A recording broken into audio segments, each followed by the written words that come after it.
Welcome back. Percussion and performance are his jams. We're talking about our latest Musician of the Month, presented by the Musicians Hall of Fame and Museum. Yeah, senior Kaden Bailey from Mt Juliet has big plans involving music once he graduates from high school. Sylvia Castaneda takes us to the band room to introduce us to him.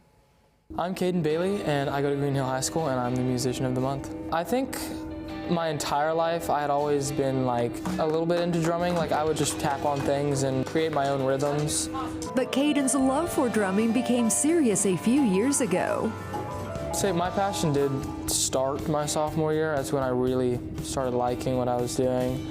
I think what I love about drumming is the performance aspect and also just the sound. In marching band, it's a lot of fun to perform for others, but also playing the music is a lot of fun. I like putting what's in my brain on a drum. Kaden plays everything from snare drum to percussion instruments. Just last year, I just started playing like mallet instruments, and it was the fastest I'd ever learned something, but it was a lot of fun. He wants to join a drum corps to advance his drumming skills, then go to college to become a band director. Musicians he admires include someone he sees daily. My personal drumming favorite is my teacher in there. He's one of my biggest stars. Kaden also admires drummers like Lars Ulrich of Metallica to 80s and 90s bands like Tom Petty and the Heartbreakers.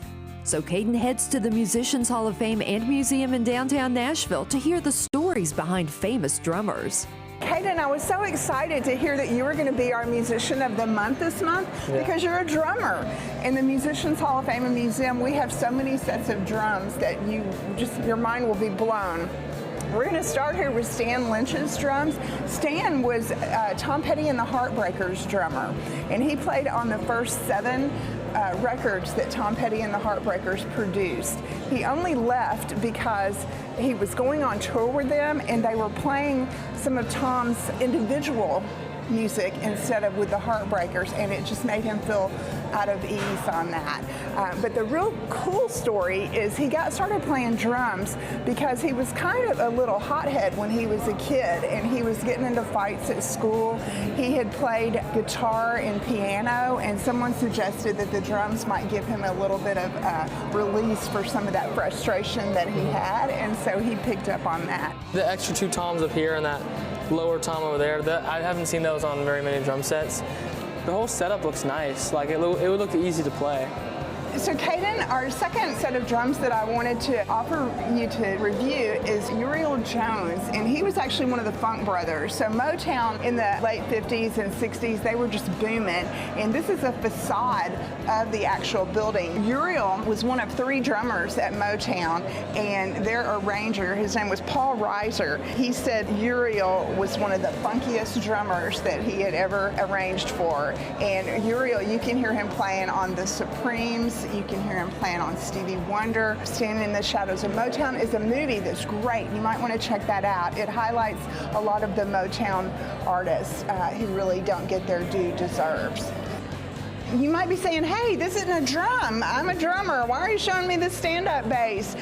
This is a very interesting story. Lightning Chance, he actually played this upright bass with the Everly Brothers, Bye Bye, and he also played with Hank Williams Sr.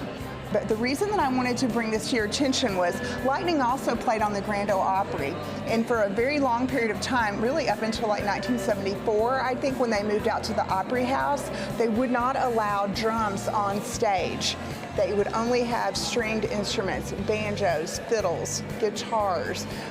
So Lightning Chance and his brother said, well, we want a little bit of percussion in on that also. So they built this shoulder pad on the bass, and there's a diaper, a cloth diaper underneath it, and then a map stuck on the side, and he would use that whisk. He would keep that in his strings, and then he would pull that out to get a little percussion while he was hammering on those strings too. And I'm surprised they were able to get the percussion part of the instrument to absolutely sound better. Kaden, we're so honored to have you as our Musician of the Month here at the Musicians Hall of Fame and Museum, also sponsored by WKRN. We'd like to present you with this plaque for your walls, and also we have a swag bag that includes some tickets to the museum so you can come back and bring your family. I feel really good right now. I didn't think I was gonna be the Musician of the Month, and it makes me really happy because of how much work I've put into it since my high school year. I'd like to say thank you so much for this honor and this plaque, and of course the swag. I'm gonna probably wear this as soon as I get home. Yeah, good, good.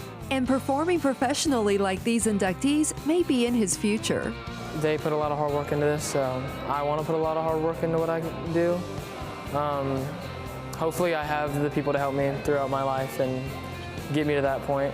Hopefully people will see my name up here. Hopefully I can see my name up here. I'm gonna work for it. I'm gonna work towards it. Well, we believe in you, Kaden.